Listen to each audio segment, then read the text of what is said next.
نحمده ونصلي ونسلم على سيدنا ومولانا محمد رسول النبي الأمين المجيد الحميد الغفور. أما بعد أعوذ بالله من الشيطان الرجيم. بسم الله الرحمن الرحيم. قال الله تبارك وتعالى قرآن مجيد والقرآن المبين لَهُ إِذْ قَالَ لِقَوْمِهِ أَتَأْتُونَ الْفَاحِشَةَ مَا سَبَقَكُم بِهَا مِنْ أَحَدٍ مِنَ الْعَالَمِينَ. صدق الله العظيم وصدق رسوله النبي الكريم الأمين. بلغ العلا بكماله وتنزل بكماله حسنا يميت بصاله صلوا عليه وآله. الصلاة والسلام عليك يا سيدي يا رسول الله وعلى آلك وصحبك يا حبيب الله. نظر سے اٹھتی ہے سرکار کے روزہ کی طرف، دیر تک دل کے دھڑکنے کی صدا آتی ہے کہ کرم کا ہے کہ عطا کی ہے، ورنہ اس کو توفیق پیغمبر کی ادا آتی ہے. کچھ سنا کے بعد رب العزت کا شکر بجا لاتے ہیں جس بات کے کائنات میں آج جمعہ المبارک کی دین ہے ان کا برکت صاحب نے ہمارے حصے میں فرمائی ہے. ہماری گفتگو کا سلسلہ قرآن مجید کی سورہ اعراف کی سورہ اعراف سے چل رہا ہے. آج میں نے سورہ اعراف کی آیت نمبر 80 کو قرآن کرنے کا فیصلہ کیا. جہاں تک اللہ منظور ہوا اس پر بات کریں گے. دعا ہے اللہ تعالیٰ کا ضرور یہ ہم کہتے ہیں آپ کو سننے اور ہم سب کو عمل کرنے کی توفیق عطا فرمائے. گزشتہ جمعہ المبارک کے موقع پر حضرت ہود علیہ السلام کی قوم عاد اور حضرت صالح علیہ السلام کی قوم ثمود کا ذکر ہوا کہ انہوں نے اپنی قوموں سے اللہ کے پیغام کا جب ذکر کیا تو انہوں نے ماننے سے انکار کیا. پھر اللہ تعالیٰ شروع کی طرف سے ان کا عذاب نازل ہوا اور ان کو تباہ و برباد کر دیا گیا. یہی سلسلہ آگے بڑھتا ہے حضرت لوط علیہ السلام کی قوم کی طرف. یہاں پہ ذکر لوط علیہ السلام کا ہے. یہ لوط علیہ السلام کا زمانہ ہود اور صالح علیہ السلام کا زمانہ ابراہیم علیہ السلام سے پہلے کا ہے. لوط علیہ السلام حضرت ابراہیم علیہ السلام کے بھتیجے تھے اور ان کا علاقہ ہے مصر. یہ شام کے شہر تھے جن میں ایک کا نام سدوم عمورہ تھا اور یہ آج کل جو علاقہ اردن کہلاتا ہے اس علاقے میں حضرت لوط علیہ السلام تشریف لائے. ابراہیم علیہ السلام عراق میں اور اردن اور عراق کے عرب ممالک جو ہیں یہ تقریباً ایک علاقہ ہے جہاں انبیاء تشریف لاتے رہے، اس جگہ سے دوسری جگہ پر سفر کرتے رہے. لوط علیہ السلام کے حصے میں یہ علاقہ آیا تھا اردن کا جہاں تبلیغ فرماتے ہیں. لوط علیہ السلام کی قوم کی طرف جو حضرت لوط علیہ السلام پیغام لے کر آئے منصوب کا وہ اس دور کی انوکھی اور پہلی برائی کی اس قوم میں پیدا ہوئی تھی.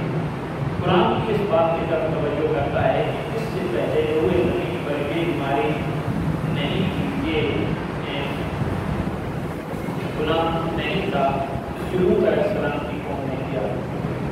قرآن کہتا ہے بلوغاً اس قال لقومہ لوط علیہ السلام جب ہم نے ان کو بھیجا تھا انہوں نے اپنی قوم سے فرمایا تھا أتأتون الفاحشة ما سبقكم بها من أحد من العالمين کہ تم بے حیائی کا ایسا کام کرتے ہو جو تم سے پہلے جہاں والوں میں سے کسی نے نہیں کیا. تم نے کیوں کیا؟ اس سے پہلے یہ نہیں ہوا. اب کیا تھا؟ قرآن گواہ ہے إنکم لتأتون الرجال شهوة من دون النساء. تم عورتوں کی بجائے مردوں کی طرف